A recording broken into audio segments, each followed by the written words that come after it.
Whoops. I forget to turn off loops sometimes. Sorry, y'all. Good morning. It is Friday, November 8th. This is going to be a very short stream because I don't have a whole lot of time this morning, but I didn't want to keep putting it off because I kept saying I was going to do a live. So here I am. So you guys are going to get ready with me this morning. Okay. But there are some stories that I wanted to make sure to share. Well, not stories. Real life. This is real life. All right. Hold on one second. So this, like I said, this won't be this long this morning. I'm just going to play a couple videos. But a couple things that I had to make sure to share was JP Miller was arrested yesterday. So that's awesome. Nothing wasn't connected to his wife, but still glad to see him arrested. And also the husband of Susan Simpson has been arrested for murder. They still have not found her body, but definitely happy that they were both arrested, at least for something. Piece of shit controlling men. All right, so we are going to go ahead and get started, and you are going to see me slather some stuff on my face while we do this. All right, let's see. New this morning, the husband of Micah Miller, a South Carolina woman found dead in late April, has been arrested, not though in connection with her investigation and into her death, which authorities say was a suicide. Her husband, Pastor John Paul Miller of Solid Rock Church in Myrtle Beach, spent the night in jail on an assault charge. Police say they took him into custody after a confrontation outside of his church over allegations he abused his wife, Micah, before her death. And the moment was caught on camera. Here's part of it. You are in my personal. You touch me. Don't you touch me, psychopath. Don't you touch me. You touch me. Don't touch me. All right, News Nation's Rich McHugh is with us now. Rich, you have spoken with the woman who filmed that video. What exactly is going on here? Who's involved? Sure. So these are protesters who have been protesting at his church. I'm not sure that this actual incident was at his church, but it was at Horry County Technical College. I'm not sure why. But they admittedly were protesting and taunting him, at which point the woman who was filming says John Paul Miller charged the woman and essentially, she said, "You're in my personal space." And he flipped her hat twice. That's how it was described to me. And was charged with third-degree assault. Now, there's been a dark cloud of suspicion over John Paul Miller since this whole thing happened. He went in front of his congregation the day after it was known that Micah Miller was found dead. And he said, "My wife ultimately took her own life." And ever since that day, her family has raised questions. We sat down with him in July and talked to him exclusively. He denies all abuse allegations against him. But still, there's a lot of this story that doesn't add up. And there's some that I can't even report that I'm working on.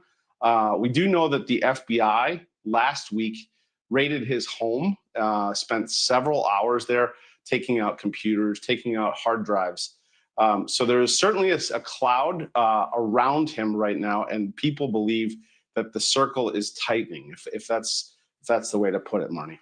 All right. Well, we know you're on the case. News Nation's Rich McHugh. Thank you for that. Thank you for watching. Go to newsnationnow.com to find. I'm so curious what the FBI is looking for. Cannot wait for that to come out. But regardless of while he was arrested, I'm just glad to see him in jail, even for a little bit. So the husband of Susan Simpson has officially been charged with murder. He has a $2 million bond now. All right, thank you, Maggie. Want to get to our top story this morning. More on that missing almost parked mother. In just a few hours, we're hoping to learn more about a murder charge now against her husband. Right now, Brad Simpson is being held on a $2 million bond. He's been in jail since October 9th, just days after Suzanne Simpson disappeared. KENS 5's Sarah Duran following this big development this morning. And Sarah, does the new charge mean They found Suzanne, or have a better idea where she is? Yeah, Barry, so far, Suzanne's body has not been found. That's important to make very clear this morning. And a warrant has been sealed until December 7th for the latest charge against her husband, Brad Simpson. But Almost Park Police is expected to give an update today on the investigation, which they now say is a murder case. Now, this video was taken just yesterday when Brad was taken into further questioning by DPS about his wife. This past Wednesday also marked a month since Suzanne was last seen alive. A neighbor told investigators he saw Brad physically restrain her during an argument before she went missing. Brad was later arrested on a slew of charges, including assault and tampering with evidence.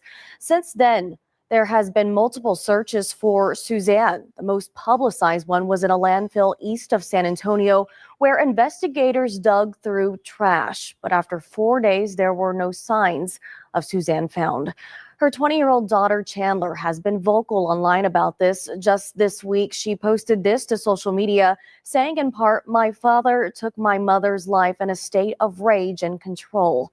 Brad's brother, Bart Simpson, has also spoken out, telling KENS 5 in part, "It is heartbreaking, but it brings our family some peace to know that authorities have gathered sufficient evidence to feel confident in moving forward with these charges."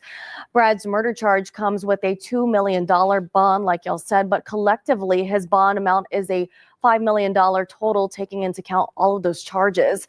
Again, that update from Almost Park Police is set for 2 o'clock today, and we'll keep you posted on what happens next. In the studio, Sarah Duran, KENS 5. Thank you so much, Sarah. Meantime, Brad Simpson's business partner was successful in having his bonds reduced, but it was not what he was hoping. James Cotter was arrested a few weeks after Suzanne Simpson disappeared and is accused of hiding a gun for Brad. Cotter was booked on a bond totaling $1 million for 2 charges. He was asking for that bond total to be reduced down to $50,000. The judge set it at $100,000. If Cotter is released, he'll have to wear a GPS monitor and cannot possess firearms. At last check, he was still being held in the Bexar County Jail. And we're continuing to follow the latest developments in this case, including today's news conference Sarah Duran just mentioned. Meantime, the full timeline of this investigation into Suzanne Simpson's disappearance is on KENS5.com. In new this morning, a man was cut down. Right now at noon, 3 women. Hold on. So if you guys want to see the timeline, I know there's a lot of stuff that's been going on with this search for Susan. I hope that they find her. I'm curious what changed their mind with what made them finally charge him. The daughter has been very outspoken and saying that, her father killed her mother in a fit of rage. So the next thing is, I don't really talk about politics, but I do want to bring up this story because I think it's important. Y'all don't, I know that people aren't going to agree and people are going to have difference of opinion, but shooting somebody is taking things a little too far. It's okay to be disappointed, or it's okay to be happy. You're allowed to feel whatever you feel, but to take things this far, that's a bit much. And that's all I'm going to say about politics, but please don't do things like this. Women have been hurt after a shooting in Miami. We're learning a discussion about politics may have actually led to the gunfire. Local 10's Roy Ramos is live at the scene with the very latest.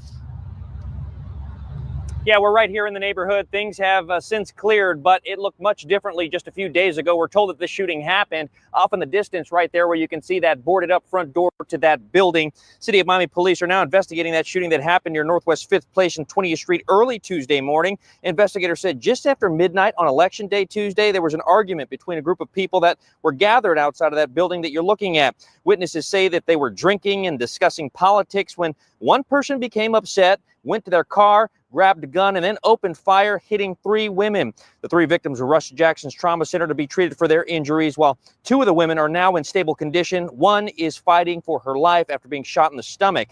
I spoke with one resident out here who heard that gunfire. Here's what she told me.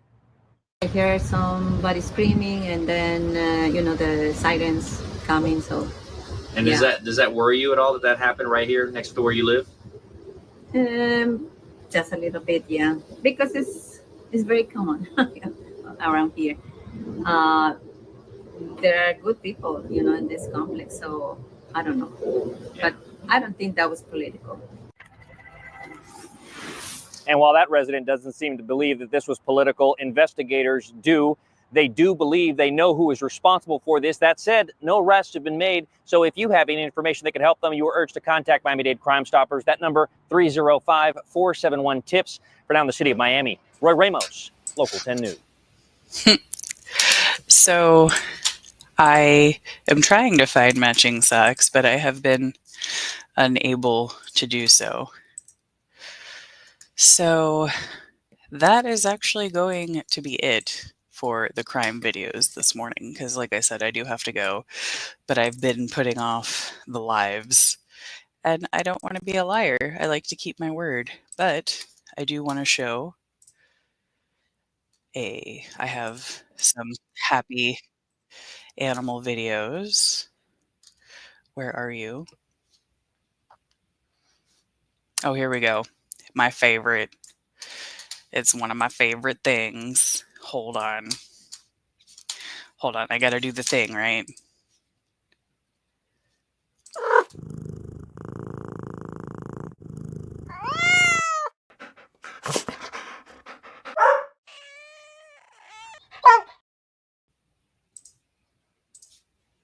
My favorite thing, animals in the news, and of course, my other favorite thing, little baby hippos. There's another baby hippo. I don't like the name, but there's another cute baby hippo. We're going to try to help clean your election palette this morning. There's a man that's making sure his brother's literary legacy will live on. Also, a new hippo has entered the competition for most loved animal.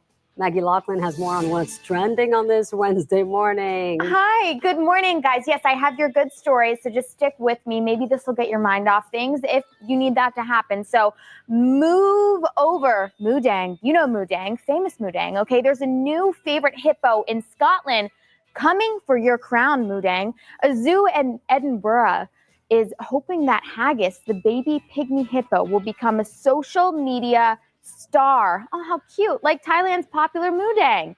Again, the Royal Zoological Society of Scotland says Haggis is doing well and her personality is beginning to shine. The zoo hopes that Haggis will draw in as much as attention as Moodang has. She became a viral global sensation earlier this year thanks to her clumsy antics. Pygmy hippos native to the forests and swamps of West Africa are an endangered species. So it's estimated that only 2,500 remain in the wild due to habitat loss. All right, check this out. A Mississippi couple's pet pit bull welcomed a new litter of puppies into the world last weekend, but one of the puppies doesn't look like the others. She's green. How cute.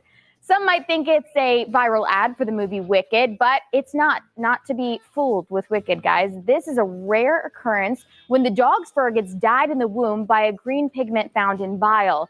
Okay, the dog's owner says they have seen research that shows the pup Fiona, that's a perfect name, should only be green for a couple of weeks because they have already 4 dogs. The pup's parents plan to give Fiona and her siblings to other happy homes, of course. How sweet. I love a little green pit bull puppy. And this is a really feel-good story for all of you book lovers, and maybe you'll be inspired. All right, a Canadian man is giving back after an inheritance leaves his family with a trove of books. Michel Desluc was enjoying retirement until his life became like story of a novel.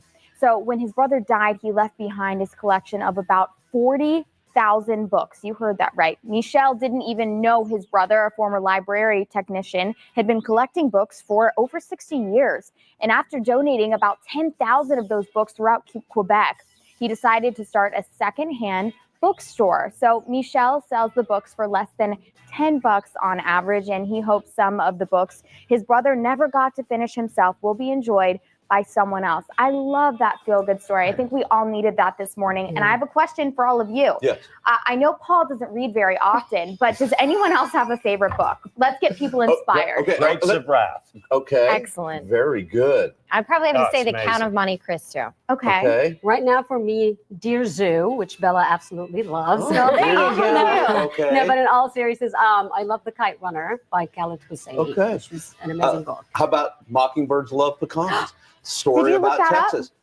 Yes, I did make that up.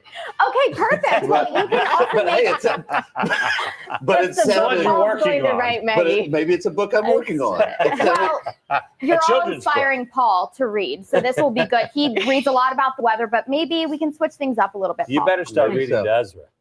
Oh, well, no, I do read Oh, to okay. Ezra. It's just I don't read to Thank you, myself Maggie. that often. But Maggie's pointed it out that I probably should read more to myself. But I like the title. That's my working title. Mockingbirds Love Pecans. Those guys are silly. So I am planning on streaming this weekend since I have not been able to really stream this week. And I might not be able to stream anymore in the morning for a little bit because my roommate's car, the engine blew. So I have to take him to work. And he works earlier than me, but I can go to work an hour early if I want to. So that's what I'm doing today. And that's why I was rushing. So he was supposed to have a rental, but that didn't happen. But anyway, so make sure you're following me on Twitter and other stuff because I will post when I'll be streaming. So I am planning on doing some news recaps this weekend and then streaming on Kick. I didn't feel good last weekend. That's why I didn't do it last weekend. But I will be back this weekend. So stay tuned. And I hope I will see you on Feral Friday with Publicly Buzzed today. So I'll be hanging out with y'all with Publicly Buzzed.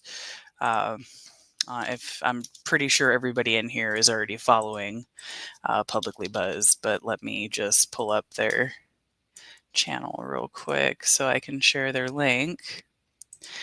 4 more links. Here we go. I just want your link tree. No, I need the whole thing.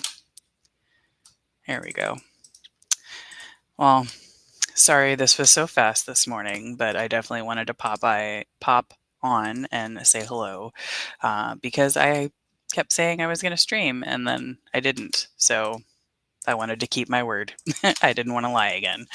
And make sure, like I said, you're following me on other stuff. I hope you guys have a beautiful day, and I hope I will see you this weekend.